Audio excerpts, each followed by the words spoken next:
Alors, le camion Mercedes iActros 600, un client révèle la conso.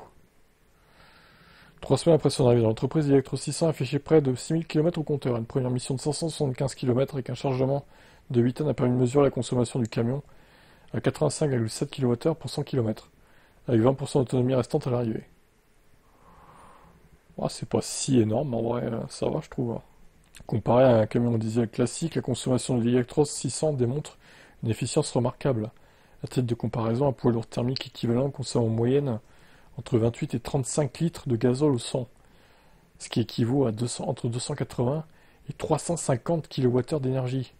Ça représente un rapport d'efficience de 1 à 3 à l'avantage de l'électrique, en plus d'un coût au kilomètre réduit. L'Electros permet de réduire significativement les émissions de CO2. Sachant que quand il y a des descentes en plus, la régène, mais ça doit se gaver un niveau régène, hein. Ça doit être incroyable. Et là, le camion diesel peut pas le faire, ça, pour le coup. Pionnière en vendait avec ce modèle, l'entreprise, c'est en effet. Alors, je crois qu'il manque un mot. C'est en effet doté de bornes de recharge de 200 kW alimentées par 3000 m² de panneaux photovoltaïques installés sur les bâtiments.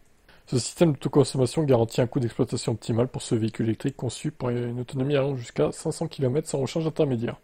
Et une autonomie qui peut dépasser les 1000 km quotidiens avec des recharges pendant les pauses réglementaires. 620 kWh de batterie en LFP.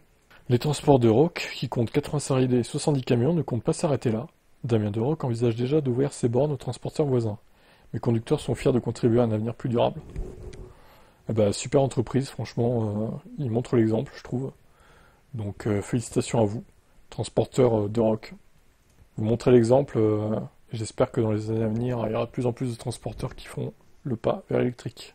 Parce que effectivement, les camions électriques, au final, ben, ils sont plutôt convaincants. On disait, ouais, plutôt les camions hydrogène, peut-être.